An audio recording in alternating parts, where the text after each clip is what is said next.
Now it's my pleasure to introduce a person who's no stranger to this community, and I would like to ask Colonel Allan Lanceta, the commander, Corpus Christi Army Depot, to the podium, and he's now going to tell us all about it.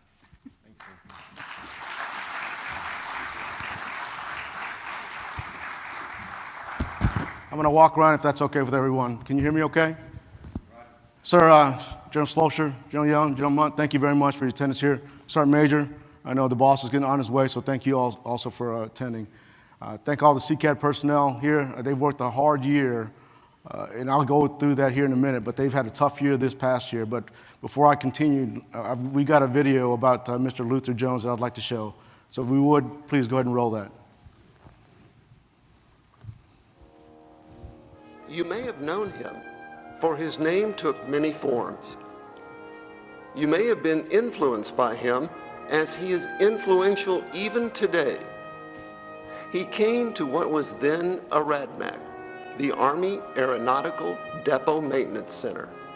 He came during the height of the Vietnam War to a facility already famous for repairing Huey aircraft. After leaving the Army, he retired in Corpus Christi and remained active in the community, providing student loans to young people going to college. He tirelessly lent his support to the United Way, to the establishment of the Texas State Aquarium, and most importantly, Texas A&M University. During the legislative session which dealt with approval of the funding for the university, he spent every week in Austin presenting the case to legislators. He was also selected chairman of the Texas Turnpike Commission in Austin by then Governor Ann Richards. During all this, he served 4 terms as mayor of Corpus Christi from 1979 to 1987 and was the only Corpus Christi mayor to be honored with the title Mayor Emeritus upon retiring his gavel. More than any other honor, he was most proud of having a school named in his honor in 1991. He was proud of the fact that he only missed 4 PTA meetings at Luther Jones Elementary School. He continued his public service to the adopted city that he loved until the day he died.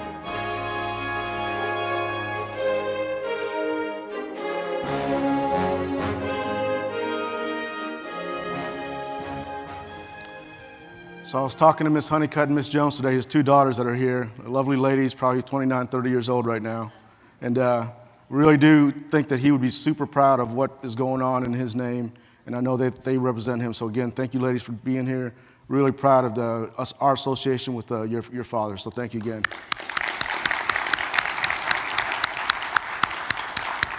So if I could just take a couple minutes, it has been a tough year, and I'll talk about our AOP, Art of the Probable system that we incorporated last year. I will tell you that all the directors here this year, we really made a lot of changes.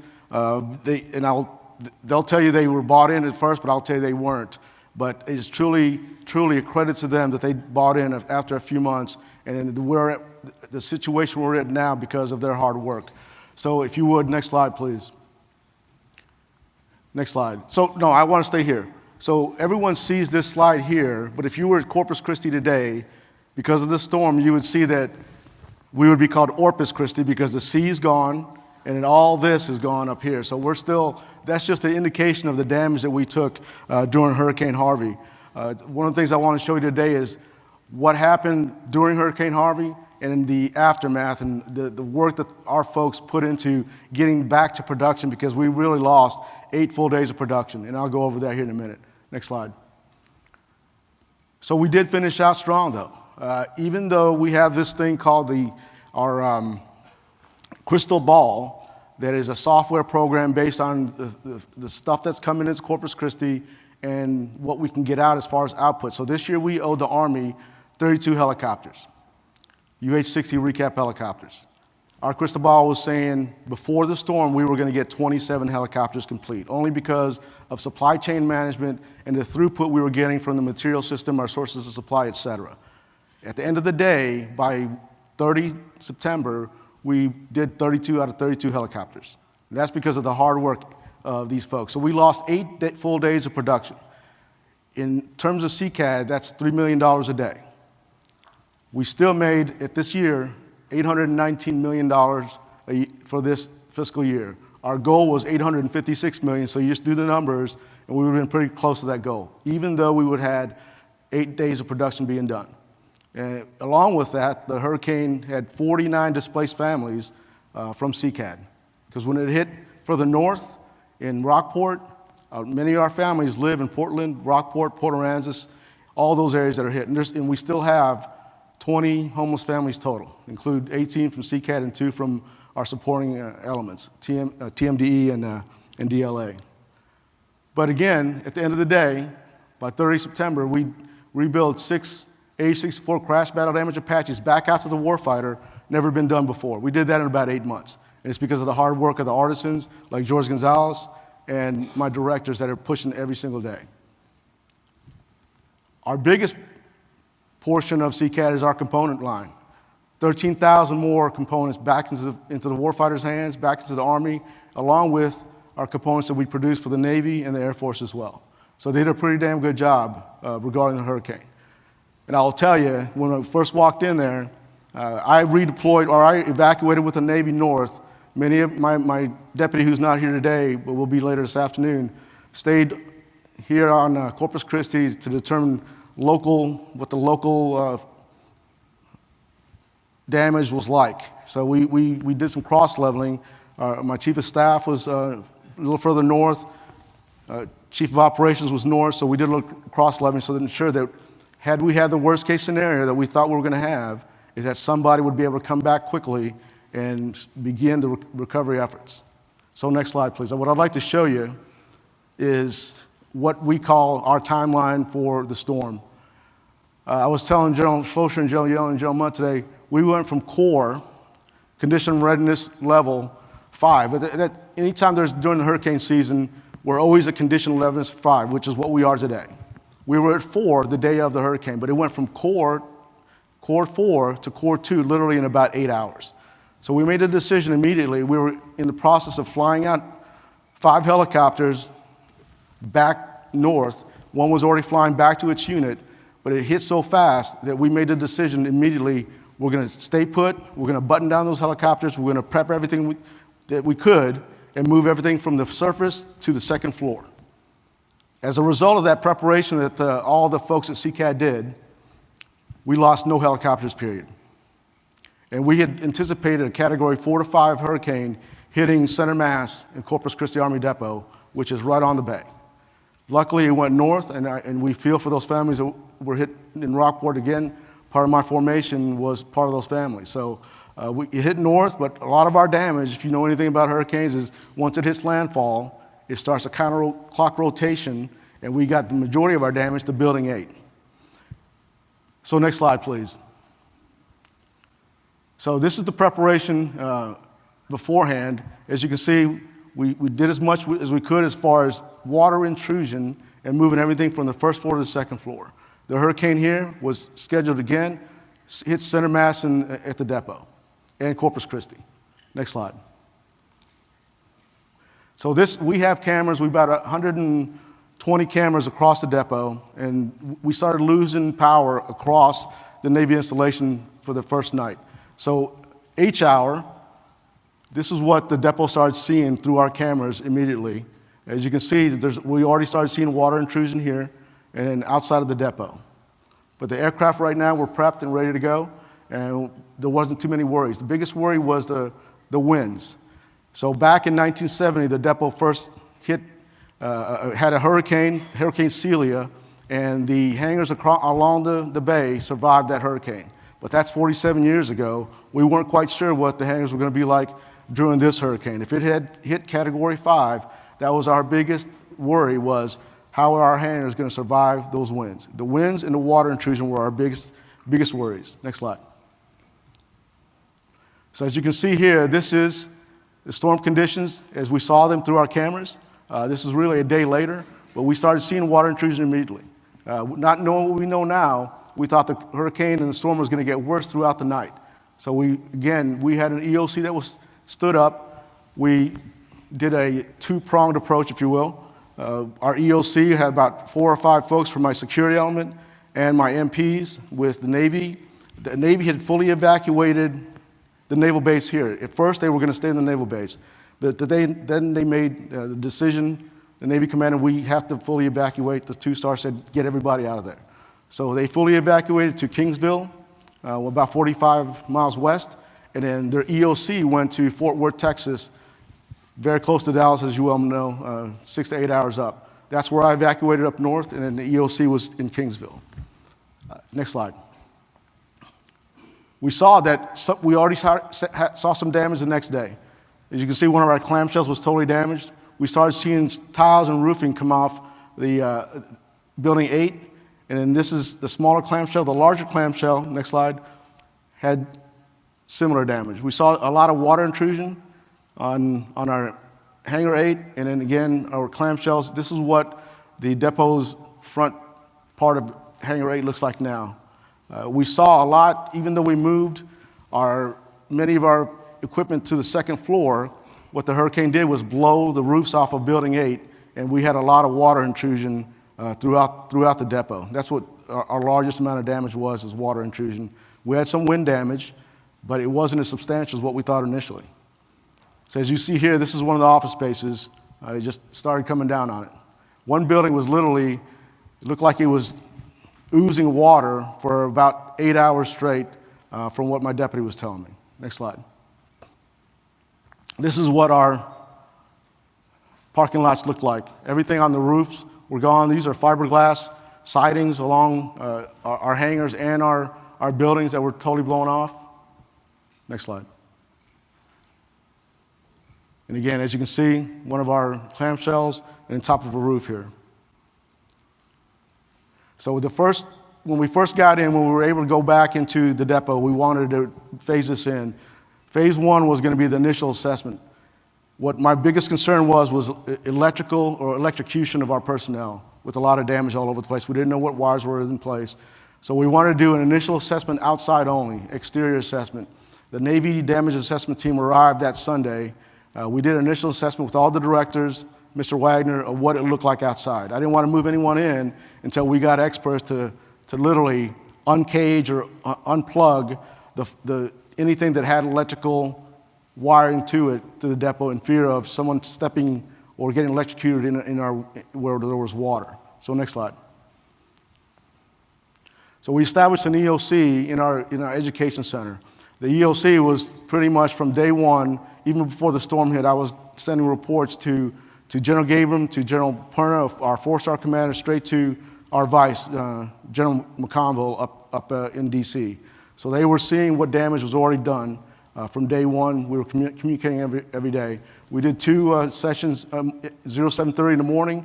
The directors went out and conducted initial assessments, and at 1500 every day, we would send our reports up to General McConville up in the Pentagon. Next slide, please. So phase 2 was our detailed assessment. That's when we can literally get inside the buildings and see truly how much damage was inside the buildings. That was my biggest fear, was if this building was totally flooded with water, in one case, which was building 1808, I believe, right, Rick? One of the buildings was totally damaged, and that was my biggest fear, is what was inside. So we went inside the buildings with all the teams, security. There was no pictures to be taken other than with security elements, and we assessed the damage. So next slide, please. So this is what it looked like on the inside. As you can see, the roofing came down. The winds totally blew this roof off, and we're still repairing some of this through the Navy damage assessment team. Next slide, please. Again, water intrusion in building or hangar 8. This is really, thankfully, the worst of it. We had seen a lot of water intrusion in standing puddles, but thankfully, it wasn't as bad as what we thought. So next slide, please. And so we began phase 3, our recovery operations. We started bringing in only the leaders were needed to be brought in. I felt like if we knew just a small amount of personnel were already displaced, we knew that folks had already lost their homes to the north in Rockport, many in Portland and Port Aransas. So we made a concerted effort or a decision that only leaders were going to come in and start this recovery operation. So we did that in phase 3. Next slide. So as you can see, this used to be full of helicopters. So what we did there was, because that building, or Hangar 8, was our gates 6 and 7, that no longer was safe to have anybody in. There was a hard hat area. You can't see it here, but there was panels that were blown out here. The water intrusion you saw earlier was in Hangar 8. So we moved these aircraft literally in one day to hangars 43 and 47 on the bay. Great work by these folks who they really came in and got after it. Next slide, please. One biggest thing that the Navy Damage Assessment Team identified was there was a crack in one of our upper beams. So this crack, had it gone down, obviously the domino effect would have been, what the result was this whole area would have come down with it, and Building 8 would have probably been no longer inhabitable. So we saw this crack here, pretty large crack, and they began fixing and reinforcing this crack, which took about 3 days. Next slide, please. Some more water intrusion here. A lot of our computers were covered up. Next slide. And we started the outer recovery as well. Next slide. So go past that. So a couple of things I don't want to bore you with lessons learned. Next slide, keep going, please. But one of the things I do want to point out is that, again, we evacuated everybody and closed up shop on a Thursday. We brought everyone back the following Thursday, the full operations, really about 90% of personnel on that following Thursday, and really didn't start operations until that next Friday. And they came in and they weren't worried about, we had one guy who lost, so you probably heard the news about the Houston family who drowned in the van. Well, that's one of our artisans' uncles, lost his whole family that day. But he came to work that Friday when we brought everybody back in because he wanted to be part of the mission to recover CCAD. I mean, that's the type of folks that we had working for us that day. They were not worried about themselves. Although we were worried about what they were going to do, they were only worried about how to get back to CCAD operations. And that's what kind of folks they are, and George is a prime example of that. Had folks who literally died, their families were found dead, had folks that were displaced that were still coming into CCAD every single day to help us get back to where we were. So as a result of that, the damage is about $40 million, I'll be honest with you. We're still assessing that. Don't quote me on that, because it might hopefully be less. But we did sustain quite a bit of damage, but it could have been a lot worse. I was telling General Riggs last night when he was able to talk to me that we dodged a bullet. We really did. And we could have been much worse. We could have been fishing helicopters out of the bay. These guys could have been taking rotor blades out of trees. And because the grace of God, we survived that. But that wasn't the biggest part of it. The biggest part was the recovery effort that these folks did for CCAD. And I truly thank them for them. I owe them a great debt of gratitude for the rest of my life because they did what was necessary. So I'll open up for any questions you might have. If not, okay, great. So I do want to introduce, go ahead. Any questions? None? Oh. Hang on, wait till I get to you. Did you lose any? Hang on, stand by. Gotta get you on the video so you're immortalized. Thank you, sorry. Did you lose any helicopters during the storm? Oh, so that's a great question. I failed to mention that. The answer is no. So because of the efforts of the directors and all the artisans buttoning everything down, we lost no helicopters whatsoever. I think the worst damage we had on a helicopter was a piece of metal, damaged one in our gate 4, our structures, but we were fixing it anyway, so it wasn't a big deal. But we lost no helicopters whatsoever. And again, we were literally flying helicopters out the day of. They came in and said, hey, so we need to probably relook this. So I decided to bring everything back and button it down because as we were flying those helicopters out, the word had already gotten to us from the Navy that we were going to evacuate the Navy base. So we had to make a very quick decision, button everything down, tie everything up, and cover it as much as we could. And as a result of that, no helicopters were lost. And that could have been millions and millions of dollars because 5 of those helicopters were fully mission capable, going back to the warfighter. So thank you. That's a great question. Any others? Anything else? 1, 2, 3. Okay, That's great. it.